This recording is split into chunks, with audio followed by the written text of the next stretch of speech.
আমি কিছুদিন আগে একটা নিউজ দেখলাম, ওই যে লন্ডনে বসে জনাব তারেক রহমান সাহেবকে আমি ধন্যবাদ দিতে চাই। উনি সংবাদ শোনা মাত্রই ওনার দলের অনেক চাঁদাবাজকে উনি বহিষ্কার করেছে।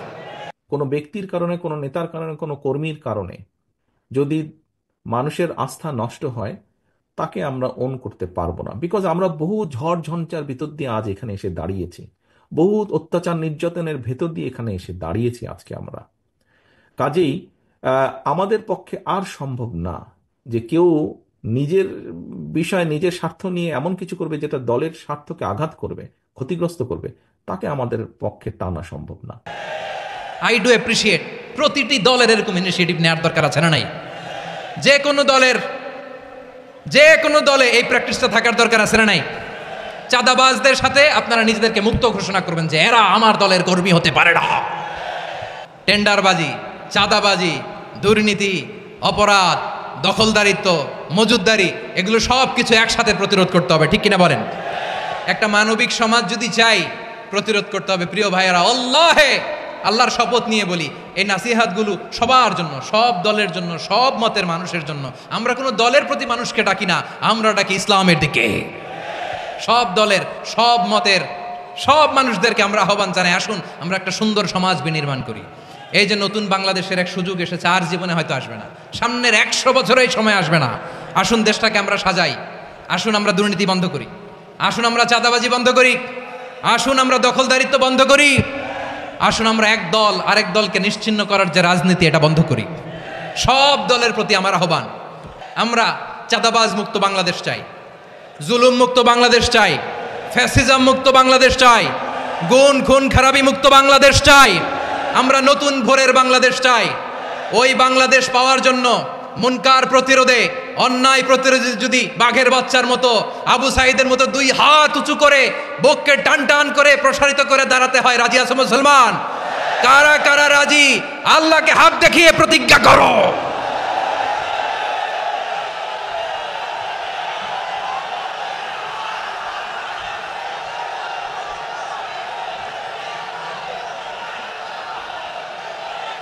আমার প্রিয় ভাইয়েরা, বসুন বসুন আমার ভাইয়েরা। ওরা ওদের যে হাত দিয়ে টেন্ডারবাজি করে, চাঁদাবাজি করে, ইফটিজিং করে, দখলবাজি করে, যে হাত দিয়ে, ওই মুনকার থামায় দেওয়ার জন্য আল্লাহর দেয়া আমাদেরও 2টি হাত আছে না নাই? আমাদেরও হাত আছে, থামাইতে হবে, থামাইতে হবে, হিম্মত করতে হবে। আমার প্রিয় ভাইয়েরা, না থামালে আমরাই ডুববো শেষমেশ। আমাদের বাঁচার জন্য হইলেও থামাইতে হবে। রব্বুল আলামিন বলেন, ওয়াত্তাকু ফিতনাতাল লা তুসিবান্নাল্লাযীনা যালামু মিনকুম খাসসা।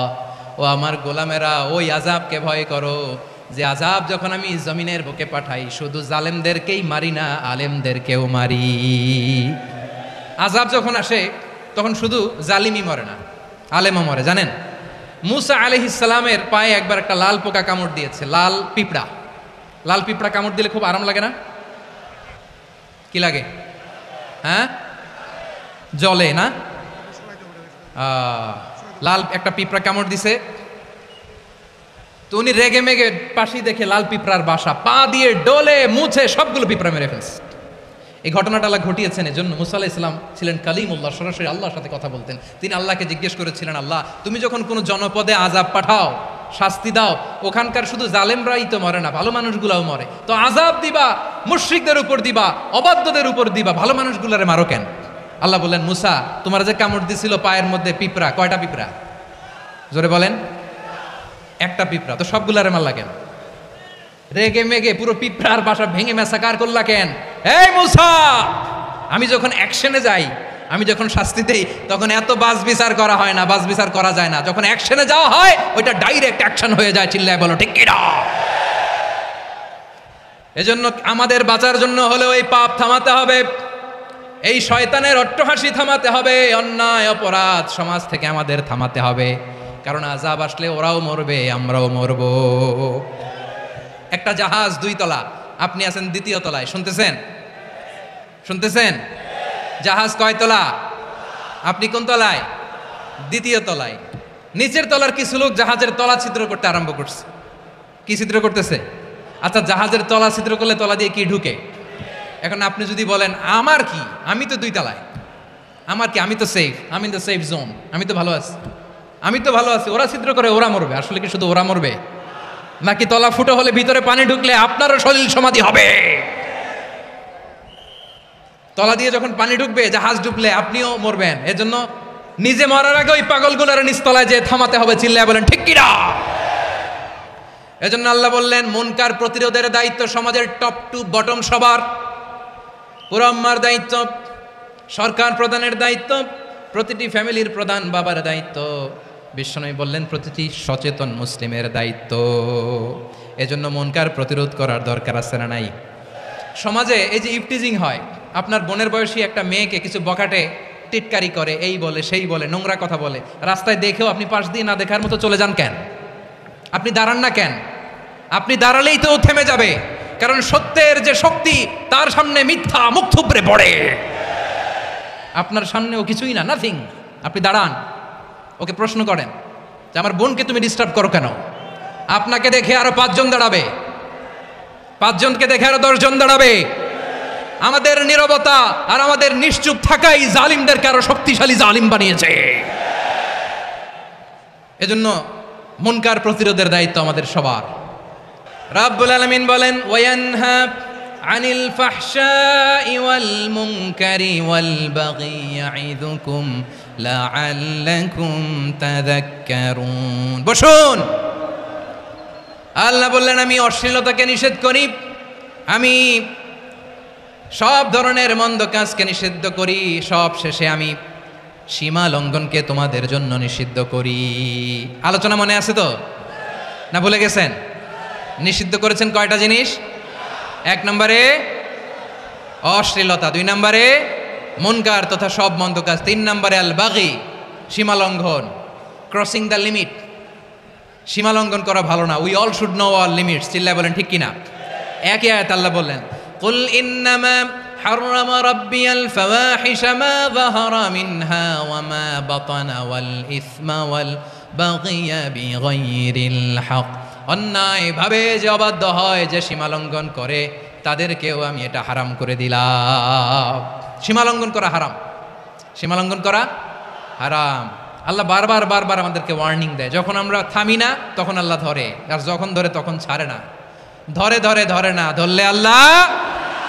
ফেরাউনকে কিন্তু হুট করে ধরে নাই, আপনারা জানেন 9 বার ওয়ার্নিং দিয়েছে। ফেরাউনকে আল্লাহ তাআলা ওয়ার্নিং দিয়েছিল কয়বার?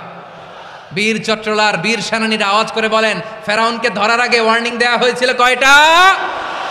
রব্বুল আলামিন বলেন ওয়ালাকাদ আতাইনা মূসা 9 আয়াতিন বাইয়িনাত, 9টা মুআজিজা দেখিয়েছি।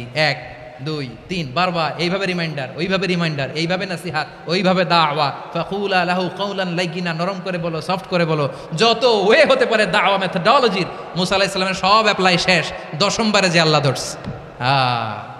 10ম বারে যে ধরেছে। এজন্য আল্লাহ বলেন আমি সীমালঙ্ঘনকে পছন্দ করি না। কোরআনের অন্য আয়াতে বাগীকে বলা হয়েছে আল ইতিদা, সীমালঙ্ঘন যারা করে তাদেরকে আল্লাহ বলেছেন মুতাদিন। وقاتلوا في سبيل الله الذين يقاتلونكم ولا تعتدوا إن الله لا يحب المعتدين। আমি সীমা লঙ্ঘনকারীদেরকে কোশ্চিনকালেও পছন্দ করি না। আমরা যেন সীমা লঙ্ঘন না করি, রাজি আছেন তো? যে কোনো ক্ষেত্রে ইবাদতে যেন সীমা লঙ্ঘন না করি। অনেকে আমরা ইবাদতে সীমা লঙ্ঘন করে ফেলি। বিশ্বনবী সাল্লাল্লাহু আলাইহি ওয়াসাল্লাম যেটা শিখিয়েছেন এর বাইরে যে অতিরিক্ত বুজুর্গ হতে চায়, এরকম আছে না নাই? করা যাবে না, কোনো ক্ষেত্রেই সীমালঙ্ঘন করা যাবে, এমনকি যুদ্ধক্ষেত্রেও না। বিষ্ণু ইসলাম বলেন খবরদার যুদ্ধক্ষেত্রেও সীমালঙ্ঘন করো না। কি সুন্দর ইসলাম আমরা পেয়েছি। বিশ্বনবী বলেন খবরদার যুদ্ধের ময়দানে কোনো নারীর গায়ে হাত তোলো না, কোনো শিশুর গায়ে হাত তোলো না, কোনো গবাদি পশু হত্যা করো না, কোনো শস্যক্ষেত্র ধ্বংস করো না, ইবাদতরত অন্য ধর্মের কোনো সন্ন্যাসীর গায়ে হাত তোলো না। বলেন সুবহানাল্লাহ। তাহলে আমরা সীমালঙ্ঘন করতে পারবো? প্রিয় ভাইরা, একটা সুখী সমৃদ্ধ শান্তির সমাজ, মানবিক সমাজ যদি আমরা গঠন করতে চাই, আমাদের আল্লাহর দেয়া কয়টা আদেশ মানতে হবে বলেন দেখি? সবাই বলেন কয়টা? আর বেঁচে থাকতে হবে কয়টা জিনিস থেকে? আওয়াজ করে বলেন কয়টা? আচ্ছা, আদেশ নাম্বার 1 কি ছিল বলেন? আল্লাহর আদেশ কি? 1 নাম্বার আদাল, ন্যায়পরায়ণতা। আমরা সুবিচার, সুশাসন, ন্যায় বিচার চাই কি চাই না? দুই নম্বরে কি ছিল? মাশাআল্লাহ, আওয়াজ করে বলেন, দুই নম্বরে কি ছিল? ইহসান। আমরা যেন সবার প্রতি দয়া পরবশ হই, ইহসান করি। তিন নম্বরে কি ছিল? নিকটাত্মীয়দের দান করা, তাদের অধিকার প্রাপ্য বুঝিয়ে দেওয়া। পাশাপাশি তিনটা জিনিস থেকে আল্লাহ বারণ করেছেন, নিষেধ করেছেন। তার প্রথমটা ফাহশা, অশ্লীলতা। অশ্লীলতার সাথে আমাদের কোনো সম্পর্ক। আজকের এই ঐতিহাসিক চট্টগ্রামের প্যারেড ময়দান থেকে আমরা যত ধরনের মা তাহারা মিনহা মা বাতান, প্রকাশ্য অপ্রকাশ্য, দৃশ্যমান অদৃশ্যমান, সব অশ্লীলতা থেকে নিজেদেরকে মুক্ত ঘোষণা করলাম। অশ্লীলতাকে আমরা না বলে দিলাম। আওয়াজ করে সবাই বলুন, নো। অশ্লীলতার সাথে আমাদের কোনো সম্পর্ক। দুই নম্বর নিষেধাজ্ঞা কি ছিল? আল মুনকার, সমাজের যত মন্দ কাজ এগুলোকে আমরা প্রতিরোধ করবো। রাজি আছেন তো সবাই? তিন নম্বরে আল বাগি, সীমালঙ্ঘন। কোন মুসলিম সীমালঙ্ঘন করে না, এমনকি যুদ্ধক্ষেত্রে ওনা। আওয়াজ করে বলেন ঠিক কিনা? রাব্বুল আলামিন শেষে বললেন, ইয়াইদুকুম লাআল্লাকুম তাযাক্কারুন। আল্লাহ তোমাদেরকে উপদেশ দেন যাতে তোমরা শিক্ষা গ্রহণ করো। আমরা উপদেশ দিব, আমরা জোর করে কাউকে কিছু মানাতে চাই না। লা ইকরাহা ফিদ্দিন ওয়া যাক্কির ফাইন্না যিকরা তানফাউল মুমিনিন। উপদেশ দিলে এটা মুমিনদের কাজে দেয়।